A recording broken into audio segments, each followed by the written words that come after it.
Hello and welcome to another episode of GTN Coaches Corner, where we answer your questions. Leave your questions below this video or any of our videos. Use the hashtag GTN Coaches Corner and we could be answering your question. First one, Alonso de la Pava says, hashtag GTN Coaches Corner. Hi guys, I've been watching you guys for a couple of years now. Thanks for a lot of fun and interesting content that has kept me motivated through my long indoor sessions. I'll be doing my first Ironman full distance in 7 weeks in our very hot and humid place, Cozumel, Mexico. Oh yeah, I've raced there. Very hot and humid. Great place for a race though. I've done some prior races in the heat and always suffer at the end. My running pace drops dramatically in the final 5 to 10 kilometers of the half marathon in a 70.3 distance. What do you recommend regarding carb and or fat consumption during the races, especially the running part, to keep the best possible energy levels? Do heat or humidity affect the ratio in which the body burns one to the other, carbs or fat? Any other tips or suggestions regarding running in pretty hot and humid conditions? Finally, would you suggest getting rid of the tri-suit and getting more fresh clothing for the running part? I'll answer your final question first. No, stay in your tri-suit. It might seem tempting to get some fresh running clothes in T2, but within about a mile, they won't be fresh anyway, and you'll just have wasted that time changing. Just stick to your tri-suit and keep dumping water on it. As far as your question about nutrition goes, firstly, no fat. Don't need fat in an Ironman distance race. It's just not going to get absorbed. The problem with heat and humidity is that because your body is doing so much effort in trying to dissipate that heat, it's pushing a lot of blood to your extremities, to your skin, so that you can dissipate that heat to the environment. And so you don't have much blood left for the rest of the functions, particularly there's less blood going to your GI tract, which means absorption of those nutrients and nutrition is going to be significantly diminished. There's also the fact that you're going to be consuming a lot more liquid because you're so thirsty, because you're sweating so much. And so it's that much more dilute and it takes that much more time to absorb that energy. And so you need to keep the energy that you're taking in as simple as possible. That means no fat, minimal protein, if any protein, pretty much only carbs. And as far as your tricks to keep your energy going for the last 5 to 10 kilometers of a 70.3 or a half marathon, the best thing in heat is to not overheat. So don't push your limits right to your limits early on in the race. Save it for that last 5 to 10 kilometers, because if you're moving well at the last 5 to 10 kilometers, you will lose less time than if you move really well for the first 5 to 10 kilometers and then are moving really badly for those last 5 to 10 kilometers, if that makes sense. So you want to keep your nutrition going and keep it steady throughout the day so that you've got as much energy as possible, but be mindful that your body can only absorb so much.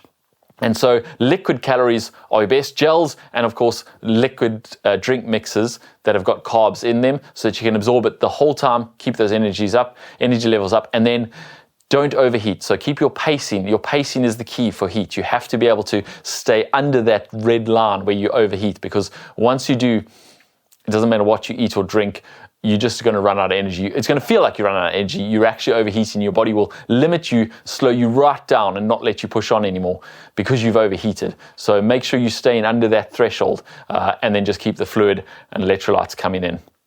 Next question. Motev52 says, hashtag GTN Coaches Corner. Thanks to this show, I've been inspired to do my first try and I've chosen an Olympic distance, and I have a question.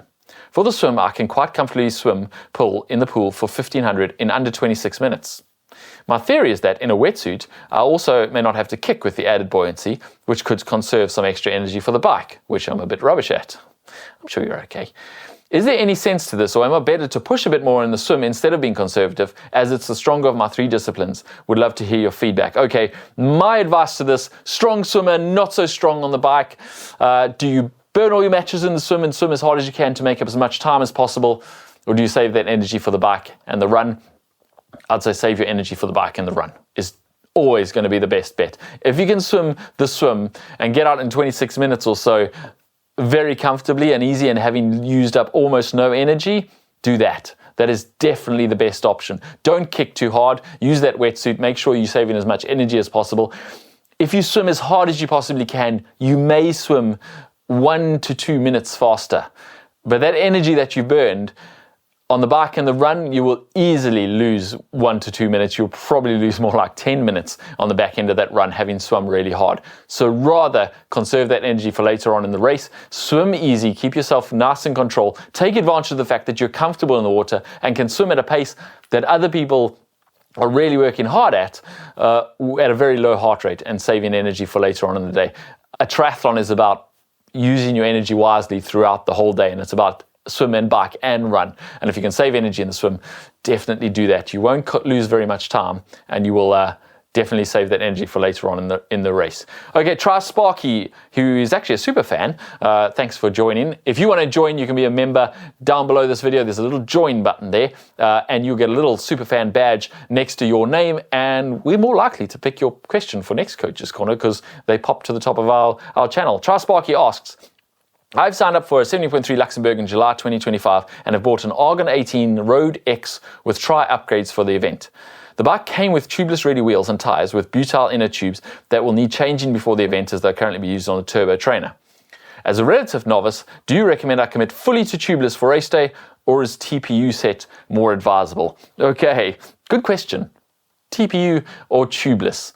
I would suggest that if you've got time between now and July 2025 for your Luxembourg event, you probably should investigate making the switch to tubeless. Tubeless is a very good solution for triathletes. It's a lot more puncture resistant. Those little small pieces of wire and those kind of things, you just never have to worry about them anymore. You can run them at slightly lower pressure, so you're a bit more comfortable out there for that long bike ride. I think that tubeless is probably the answer. However, I'm going to caveat that.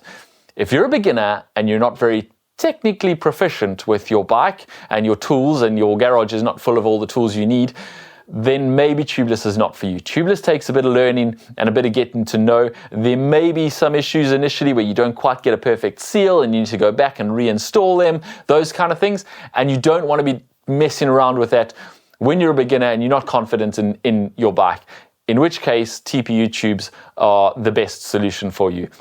They're very light. You're not going to, your overall weight will probably not be more than tubeless at all. It'll be about the same. So stick with the TPU tubes. You know how they work. You're very comfortable with them. It's just a standard tube, but it's obviously made out of TPU.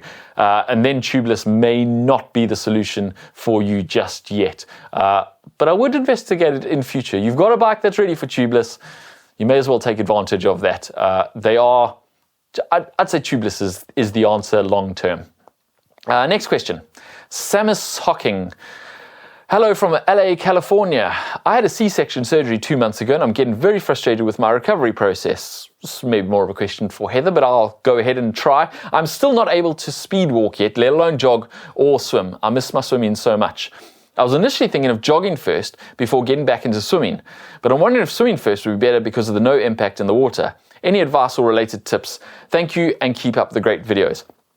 I would suggest on this that swimming or no impact is probably your best bet to get into the water first. You can start with just some kicking and some easy swimming and build it up slowly before you try and get to speed walking or jogging, which is going to be impact and is probably going to put your body under a bit more strain as you recover and come back. Essentially, you're coming back from square one. If you've been out for a good few months, you need to be very careful because not only will your muscles have weakened and your aerobic system detrained, your ligaments, your tendons, and even your bones may have taken some detraining, and they're going to take time to build back up. So keep it as little weight bearing as possible for as long as possible as you build up, and gradually bring in the weight bearing exercise, the walking, then the speed walking, and building up to the jogging. But while you're doing that, you can keep fit with swimming. And being a triathlon channel, I think you probably know what else I'm going to suggest. A stationary bike, or even just a bike. Cycling is medium weight bearing. It does do a little bit of weight bearing. You are going to get some impact, but nothing like running, and you can do a lot more of it. You also are in a very stable position, more stable even than swimming, so that you can really not provide any strain to those aspects of your body that maybe took strain with a C-section, those kind of things. You can keep your core very stable while you train, while you do some aerobic exercise. Get those lungs and heart moving and getting fit again before you bring any impact or any strain to your C-section, and you're over that surgery, completely over that surgery. And then you'll also be a triathlete because you'll be swimming and jogging and cycling, and you can do a triathlon when you are fully recovered. One more question. Alonso de la Pava, again, he got 2 questions in 1 week. Well done. Hi, I have another question for you guys. I've been training for almost 8 months non-stop for my first full Ironman. I'm currently noticing that my average heart rate on the bike is higher than it used to be. For instance, I have this training in which I have to hold some kind of zone 3 power for 90 minutes. I did it 15 days ago, and my average heart rate for 90 minutes was 144 beats per minute, and today it was 146 beats per minute for the same conditions. But also, my 5-second heart rate grew from 150 to 155 beats per minute. Is this an indicator of overtraining? Is it good to have a higher heart rate for the same training? Should I be worried since I'm a month away from my race? No. You shouldn't be worried. Firstly, those margin of errors there, 144 to 146 for your average and 150 to 155 for your 5-second max, are well within the realms of just different days. Yes, your conditions might have been the same, your bike might have been the same, the route might have even been the same, but all the factors inside your body were not the same. Your fatigue might have been different. What you ate might have been different. Just taking some caffeine will see that much difference in your heart rate. So those are not heart rate changes that you need to be concerned about at all. They're definitely within the margin of error of basically doing the same session. However, to further your question and answer the bigger question there, should a higher heart rate for the same effort indicate overtraining? The answer is no. In fact, most likely you'll find that you can't get your heart rate as high when you're overtraining. When you're trying to push zone 3 or even zone 4 and you've done some overtraining, you just won't be able to get your heart rate up. You'll find that your heart rate lags and that you just can't get that top end at all. Your max for 5 seconds would not be higher, it would be lower if you were starting to get overtrained and you needed to be worrying about that and resting more. So don't worry too much about that heart rate changes. As far as your heart rate going up for harder work as you get more fit, that's actually also normal. Your heart rate will probably go lower for aerobic work, low intensity stuff, because your heart rate doesn't need to work as hard and your heart will always do the absolute minimum. And as you fitter, it won't need to do as much work. But because your muscles are stronger and you've potentially even got more muscles as they get fitter, you can push that much harder, which means your body can work harder for 90 minutes than it used to be able to. And so your heart rate for a zone 3 or a zone 4 workout would actually be higher. You'll be able to sustain a higher heart rate than you used to be able to hold when you were less fit, when you were not as fit, when you were less trained. So being able to hold a higher heart rate for those higher intensity sessions is actually a sign of your fitness improving, not a sign of overtraining or your fitness decreasing. I hope that answers your question. Remember, if you have your own questions, down below this video, use the hashtag GTNcoachescorner, any of our videos, and we could be answering it next week. Thanks for watching. I'll see you again next week.